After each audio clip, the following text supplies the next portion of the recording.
Halo teman-teman, jumpa lagi di channel Kristalangkra Projects. Nah, kali ini kita bakal bahas tentang logam-logam yang dia sangat memiliki efek-efek magis lah. Ya, magis. Efek-efek dalam perdukunan. Oke, jadi di sini kita ada 4 logam yang biasanya praktisi-praktisi pasti pakai ya. 4 logam ini untuk segala macam keperluan ritualnya dia, oke? Tapi sebelum kita mulai ke masuk pembahasan, ada baiknya kalau teman-teman ngecek dulu. Nah, link berikut ini jangan lupa di like tuh fanpage Facebooknya, dan jangan lupa di follow Instagramnya, dan subscribe ini ya. Oke, bagus. Oke, kita mulai dari yang pertama aja ya. Jadi yang pertama itu ada emas. Emas ini yang paling mulia nih. Jadi emas itu logam yang paling mulia di dunia manusia maupun di dunia gaib. Jadi memang the best lah ada emas nih. Tidak ada yang tidak mau sama emas kan. Nah, emas ini kalau dalam hal supernatural dia disebut sebagai logamnya matahari. Bukan berarti matahari terbuat dari logam ya, bukan. Tapi dia dikaitkan. Jadi emas itu adalah simbol dari matahari. Itulah kenapa dia dipakai sama raja-raja zaman dulu. Karena raja-raja zaman dulu kan orang-orang taunya bahwa mereka tuh keturunannya dewa-dewa gitu. Nah, jadi segala macam yang berhubungan dengan dewa-dewa atau langitan itu hubungannya dengan emas ini gitu. Jadi apabila teman-teman melakukan ritual ya, ini ritual yang berbau langitan atau putihan ya. Jadi ritual-ritual yang berbau langitan, putihan itu biasanya menggunakan emas. Nah, jadi misalkan teman-teman punya benda pusaka nih, keris atau apa. Kalau keris dikasih aja kinatah emas. Atau kalau sudah terlanjur jadi kerisnya, emas ini dibikin aja seperti ring gitu, dipasang nanti di bungkus kerisnya gitu, itu juga bisa. Atau kalau teman-teman punya pusaka yang berbentuk batu ya, atau kalung seperti ini, teman-teman bisa pakai itu sebagai embannya apa sih, ikatnya. Ikatnya itu kasih aja campuran emas, karena emas itu sangat memperkuat energi segala macam benda-benda supernatural yang dia beraliran putih ya, begitu tadi. Terus yang selanjutnya di sini ada perak. Nah, perak ini juga termasuk logam mulia sih, cuma perak ini dia energinya lebih ke netral ya, jadi dia bisa ke hitam bisa atau ke putih bisa gitu.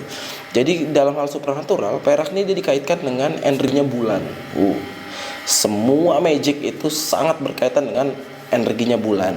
Itulah kenapa perak ini, kalau menurut aku pribadi ya, aku lebih prefer perak karena dia lebih fleksibel dan lebih bisa digunakan untuk apapun kalau dalam hal magic ya. Jadi perak ini dengan kita pakai aja, banyak yang percaya kalau perak itu bisa bawa kayak kreativitas atau meningkatkan kepekaan batin, memperkuat wisdom di dalam diri atau kebijaksanaan atau pemahaman terhadap bagaimana hidup dan sebagainya. Tuh. Jadi balik lagi, karena perak ini dia energinya cenderung netral, makanya dia bisa dijadikan sebagai yang kayak emas tadi, jadikan ikatnya, bungkusnya apa, sarungnya keris, atau jadikan cincin, atau jadikan seperti kalung seperti ini. Kalau ini kan juga perak ini.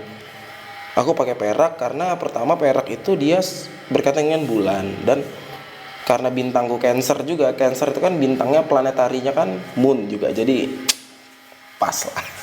Oke, kita lanjut ke yang tembaga atau copper ya. Nah, tembaga ini logam paling tua yang ditemukan sama manusia. Jadi sejarahnya koper itu seperti ini. Jadi zaman dulu kali yang pertama kali menemukan koper ini adalah orang Yunani. Itu mereka temukan di Pulau Cyprus. Jadi di Pulau Cyprus ini mereka menemukan koper, dan itu dikaitkan dengan hal-hal yang berbau dengan cinta. Kenapa bisa begitu? Karena Cyprus adalah pulau tempat lahirnya Dewi Venus. Nah, itulah kenapa dari situ segala macam aktivitas yang berhubungan dengan pengasihan atau kesuburan atau cinta itu dalam ritual atau magic banyak praktisi yang pakai bahan copper atau tembaga ini tadi gitu ya. Jadi sampai sekarang orang kalau Wicca itu mereka biasanya copper ini mereka cetak bentuk-bentuk koin, terus beberapa biji gitu mereka taruh di dapur. Itu sebenarnya untuk meningkatkan kerejekian ya. Jadi memang sampai hari ini pun Wicca masih pakai kalau copper sebagai untuk meningkatkan kerejekian. Terus mereka juga pakai copper untuk pengikat. Pernah tahu ini kan teman-teman apa? kawat tembaga. Nah, kalau teman-teman tahu yang namanya wand atau tongkat magic lah istilahnya wand, tapi ini yang beneran ya, bukan Harry Potter. Nah, ini yang beneran itu biasanya dililit sama Cooper atau Orgonit. Nah, biasa dililit sama Cooper. Itu sangat bagus untuk hal-hal yang berbau harmoni, terus kerejekian, terus healing itu tadi. Karena Cooper ini memang juga energinya dia kalau di sekitar kita, dia memperkuat memperlancar arus energi di dalam tubuh. Jadi kalau kita sakit juga healingnya lebih cepat kalau pakai Cooper seperti itu. Terus yang terakhir di sini ada timbal atau timah hitam. Nah, ini para praktisi yang hitam-hitam atau yang dark nih senangnya pasti sama timbal atau timah hitam. Jadi teman-teman para praktisi yang dark itu kalau belum tahu timbal ya. Jadi timbal ini dikenal dalam hal supernatural sebagai logam yang dia diasosiasikan dengan planet Saturnus dan sekaligus dewa Saturnus. Jadi seperti yang kita tahu kalau Saturn itu kan memang dia lebih dekat dengan namanya penghancur, the destroyer dan sebagainya kayak gitu. Jadi emang kalau semua ritual-ritual yang berbau-bau dark dia pakainya timah hitam.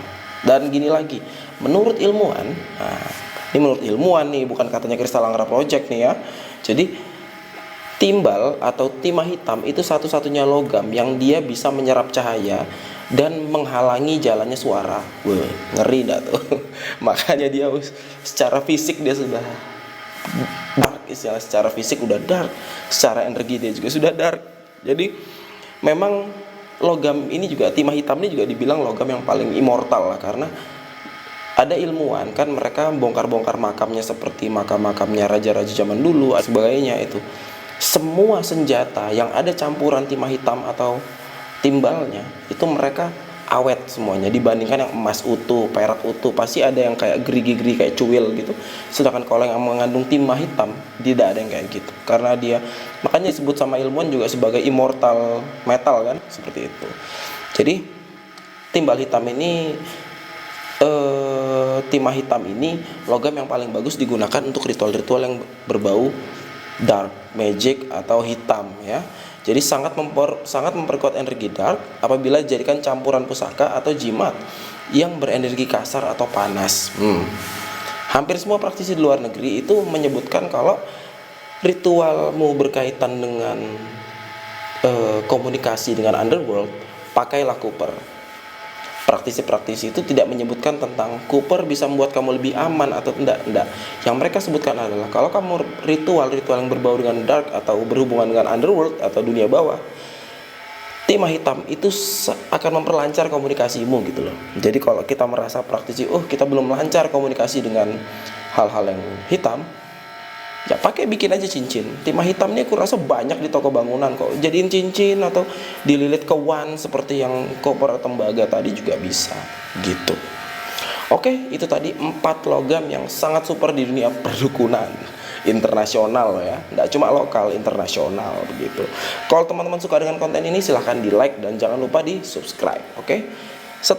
Setelah di subscribe, alangkah lebih baik kalau teman-teman share ke fanpage-nya teman-teman, sesama praktisi, khususnya teman-teman conjurer. Itu ayolah kita cerdaskan member-member kita, oke? Sip. Bye. Sampai jumpa besok, oke?